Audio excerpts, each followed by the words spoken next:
இப்போ ஜூலின்னு ஒருத்தவங்க இருக்காங்கல்ல, பிக் பாஸ் ஜூலி.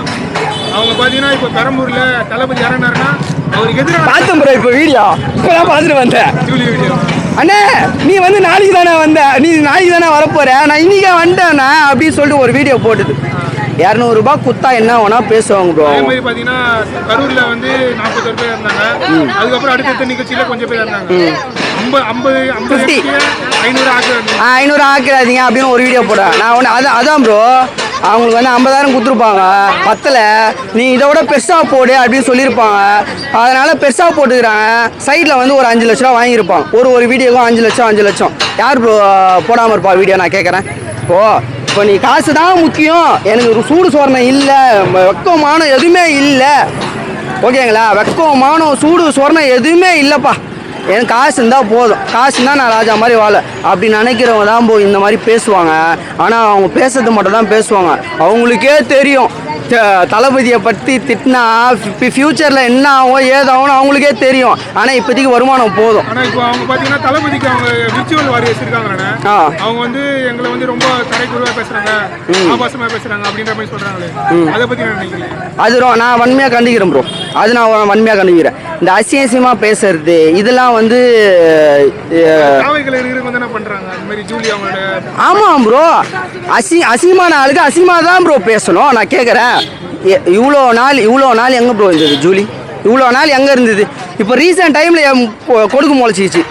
ஏன்னா வந்து பணம் ஃபுல்லாக பணம் டிஸ்ட்ரிபியூட் ஆகுது, அதனால கொடுக்கு முளைச்சிக்கிச்சு. இந்த சாட்டை நான் கேட்க இல்லை ப்ரோ சாட்டை அந்த ஒன்றும் விசில் பாட்டு வந்தது ப்ரோ, உடனே வச்சு வாங்கிட்டானுங்க 8%. அதுக்கு முன்னாடி எத்தனை பர்சன்டேஜ் ப்ரோ? 3%. 5% எங்கேருந்து வந்தது?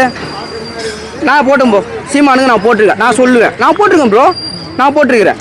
அந்த டைமில் ஏன்னா தலைவர் வரல, அதனால் நாங்கள் போட்டுருக்குறோம் ப்ரோ. அவர் இல்லாததுனால நாங்கள் எல்லா கட்சிக்கும் போட்டுக்கிறோம் ப்ரோ ஓட்டு. இந்த கட்சிக்கு அந்த கட்சிக்கெலாம் இல்லை, மாற்றி போட்டுக்கிறோம் ப்ரோ. அதில் சீமானும் ஒருத்தர். இந்த சாட்டைக்கெல்லாம் பேசுறதுக்கு தகுதியே இல்லை ப்ரோ. அந்த நாயை சீரியஸாக சொல்கிறேன், உன்னா மேடியில் பேசணும் அப்படின்னு எகிர்றாப்புல. சீரியஸாக சொல்கிறேன், அந்த மாதிரிலாம் எகிர்னு வரவேணான்னு சொல்கிறோங்க. இப்போயே நான் சொல்கிறேன், சாட்டை அந்த மாதிரிலாம் எகிராத, திடீர்னு வேறு மாதிரி ஆகிடும் பார்த்துக்கோ, அவ்வளோதான் நான் சொல்லுவேன். நான்லாம் ஓவராக பேச மாட்டேன் ப்ரோ. இவன் பேர், அப்புறம் அந்த ஜூலி பேர், இதெல்லாம் கேட்டால் எனக்கு அப்படியே ஹைப்பர் ஆகுது ப்ரோ. அதெல்லாம் லிஸ்ட்லேயே இல்லை ப்ரோ, அதெல்லாம் ஆளே கிடையாது ப்ரோ. அது என்ன ப்ரோ நான் கேட்குறேன், நான் அதெல்லாம் ஆளே கிடையாது ப்ரோ. அது சும்மா அவங்க அண்ணனே வந்து விஜய் ரசிகர் ப்ரோ. அவங்க அப்பாவே சொல்லியிருக்கிறாரு ப்ரோ, என் வீட்டில் வந்து விஜய் படம் தான் அதிகமாக இருக்குது, என் படத்தை அதிகமாகவே மாட்ட முடியுது, இதனாலேயே நீ விஜய் பார்த்தா கடுப்பாக இருக்குது அப்படின்னு சொல்லி அவரே ஒரு மீட்டிங்கில் சொல்லியிருக்கிறாரு ப்ரோ. அது எல்லாருமே பார்த்துருப்பீங்க. ஸோ அவர் சீட்டுக்காக ப்ரோ, அவ்வளோதான் ப்ரோ. அவங்க பொண்ணு வந்து ஃபெமிலியர்லாம் கிடையாது, ஓகேங்களா? இவருனா கூட ஒரு சில படம் நடிச்சிருக்காரு. இவரை பற்றி சிபினா யாருன்னு தெரியும். நீங்கள் ஒன்றும் இல்லை, அந்த ஃபோட்டோ எடுத்துன்னு போயிட்டு ரோடாக நின்று கேளுங்களா, யார் இதுன்னு கேட்பாங்க, என்ன நைனா இது அப்படின்னு கேட்பாங்க. அவருக்கு ஆதரவு இருக்கும் ப்ரோ. ப்ரோ அவரே நமக்கு தான் ப்ரோ ஓட்டு போடுவார். அவரு இல்லை ப்ரோ, அவங்க அப்பாவே நமக்கு தான் ப்ரோ ஓட்டு போடுவார். ஆமாம் ப்ரோ, சும்மா பேசுறது வேணா பேசலாம் ப்ரோ. சொல்ல போனால் இப்போ பேசுகிறாங்களா அவங்க பொண்ணு, அவங்களே போடுவாங்க ப்ரோ. சினிமாவை பொறுத்த வரையும் தளபதி தான் ப்ரோ எல்லாருக்குமே பிடிக்கும். அவன் பேசுறது என்ன வேணா பேசுவான், கண்டிப்பாக ஓட்டு நமக்கு தான் விழும். அதனால 100% எல்லா ஓட்டும் நமக்கு தான். சினிமாக்காக தான் விஜய் பார்க்க வராங்க, ஆனால் ஓட்டு போட மாட்டாங்க, சும்மா வந்து பார்க்க போகிறாங்க ப்ரோ. நான் ஃபர்ஸ்ட் ஷோ நான் பார்த்ததில்லை ப்ரோ. நான் விஜய் ரசிகர், நான் ஓப்பனாக சொல்கிறேன், ஃபர்ஸ்ட் ஷோ நான் பார்த்ததே இல்லை. நான் ஏன் ஃபர்ஸ்ட் ஷோ பார்க்க மாட்டேன்னா 2 நாள் தள்ளி போய் பார்ப்பேன். ஏன்னா ஃபர்ஸ்ட் ஷோ போனால் என்னால் பார்க்கவே முடியாது. கத்துவானுங்க, விசில் அடிப்பானுங்க, ஒரு டைலாக் மிஸ் ஆகாமல் எனக்கு ஒரு மாதிரி அன்கம்ஃபர்டபுளாக இருக்கும். ஸோ 2 நாள் கழிச்சு நான் பார்ப்பேன். அது கூட 2 நாள் கழிச்சு போய் பார்க்குற தேட்டர் வந்து லோக்கல் தேட்டர் பார்க்க மாட்டேன், பெரிய தேட்டர் தான் போய்ப்பேன். ஏன்னா அங்கே போய் ஏந்து நின்னாலே தூக்கி போடுவோம் பாடி கார்டு வந்து. அதனால் பெரிய தேட்டர் தான் போவேன். ஏன்னா கையை கட்டினா அப்படியே ஃபுல்லாக அப்சர்வ் பண்ணி தலைவரோட நடிப்பு, அழகு, ஸ்டைலு, அந்த டான்ஸு எல்லாத்தையும் நுணுக்கமாக பார்க்கணும்னு சொல்லிட்டு 2 நாள் கழிச்சு தான் ப்ரோ நானே பார்ப்பேன். ப்ரோ ஜனநாயகன் எழுதி வச்சுக்கிங்க, 2026 சிஎம் ஆனதுக்கப்புறம் ஜனநாயகன் தளபதி சிஎம் அவர்களின் திரைப்படம் அப்படின்னு சொல்லிட்டு முதலமைச்சர் தளபதி விஜய் அவர்களின் படம் அப்படின்னு சொல்லிட்டு ரிலீஸ் ஆகும் ப்ரோ. அதனால தான் ப்ரோ தள்ளி போயிருக்குது, வேற ஒன்றும் இல்லை. சிஎம் ஆகிட்டு ஒரு பெஸ்ட் ஹிட்டு ஒன்று கொடுக்கணும்ல, அதுக்கப்புறம் அவர் படம் நடிக்க மாட்டார். அதாவது சிஎம் அதாவது எலெக்ஷன் வந்துட்டாரு, இதுக்கப்புறம் நான் படம் நடிக்க மாட்டேன்னு சொன்னார்ல. ஆனால் ஜெயிச்சிட்டு அதுக்கப்புறம் அந்த படம் வச்சுன்னா ஓ எலெக்ஷனுக்கு அப்புறம் வந்த படமா அப்படின்னு பேசணும்ல ப்ரோ. அதனால தான் ப்ரோ வெயிட்டிங்கில் இருக்குது. வரும் ப்ரோ, கண்டிப்பாக வரும் ப்ரோ. அடிப்போம் ப்ரோ, நாங்கள் அடிப்போம் ப்ரோ, கண்டிப்பாக அடிப்போம் ப்ரோ. ரஜினி கமல் எல்லாம் யூடியூப்ல பார்த்தீங்கன்னா இது வருது, ஆடு வருது.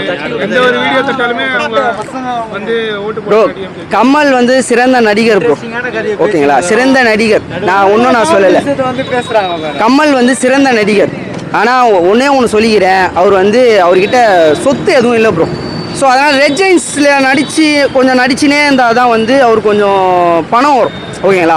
அதனால் அவர் அப்படி தான் ப்ரோ அதெல்லாம் தட்டி விடுங்க ப்ரோ, அது பிரச்சனை இல்லை. ரஜினி வந்து கர்நாடகாவில் வந்து ஃபுல் சொத்தும் அங்கே வச்சிருக்கிறாரு. அவர் அங்கே தான் எல்லாமே எல்லா சொத்தும் சேஃப்டி, ஓகேங்களா? அப்படியே அடுக்கடுக்காக வச்சிருப்பாரு. அங்கே இங்கே சென்னைக்கு வந்து எதுவுமே பண்ணவும் மாட்டார், அங்கேயே எதுவும் பண்ண மாட்டார், அங்கே சும்மா வச்சிருக்கிறாரு, அவ்வளோதான். அவர் வந்து அவர் எல்லாருமே வந்து ஹையில் இருக்கிறாங்க, நான் ஒத்துக்கிறேன். ஆனால் வந்து நான் ஒன்று சொல்கிறேன், தளபதியை கம்பேர் பண்ணி பேசாது. ரஜினி நிறைய பேர் நிறைய சொல்லியிருக்காங்க. ஒரே ஒரு வார்த்தை மட்டும் தான் சொல்லியிருந்தாரு இந்த மாதிரி. ஆமாம் ப்ரோ, ஆனால் அவர் சொன்னது தப்பே இல்லை ப்ரோ. எனக்கு ஒரே ஒரு அர்த்தம் ப்ரோ, ஆது அண்ணன் வந்து சாரி கேட்டது எனக்கு பிடிக்கல ப்ரோ. அவர் ஒன்றுமே தப்பாகவே எதுவுமே பேசலையே ப்ரோ, தப்பாகவே பேசலை. பழசை எடுத்து பார்த்தீங்கன்னா யாரோ கண்டவங்களாம். ஏன் ப்ரோ உதயநிதி ஸ்டாலின் என்ன ப்ரோ சொன்னார், எவ்வளோ கேவலமாக சொன்னார். அதெல்லாம் வந்து அவங்களுக்கு பெருசாக தெரில. இவர் ஒன்றுமே கரெக்டாக தான் சொன்னார், அது தப்பாகவும் எதுவும் இல்லை, ஓகேங்களா? அதை சொன்னதுக்கு இந்த மாதிரி பெருசாகினாங்க. ஆனாலும் அவர் வந்து யோசிக்கல, இந்த மாதிரி நம்ம பேசுனது தப்பாகவே இல்லையா, நம்ம ஏன் சாரி கேட்கணும் யோசிக்காமல் சாரி கேட்டார்ல ப்ரோ. அங்கே நிற்கிறார் ப்ரோ அவர். அதான் ப்ரோ, தளபதி கூட நிற்கிறவங்க எல்லா கேண்டிடேட்டுமே தளபதி மாதிரி ப்ரோ, தளபதி தான் ப்ரோ, அவ்வளோதான் ப்ரோ, சிம்பிள் ப்ரோ. எல்லாருமே அடிப்போம் ப்ரோ, எல்லா தொகுதியும் அடிப்போம் ப்ரோ, ஓகேங்களா? 200 தொகுதி கன்ஃபார்ம் ப்ரோ, எழுதி வச்சுங்க ப்ரோ.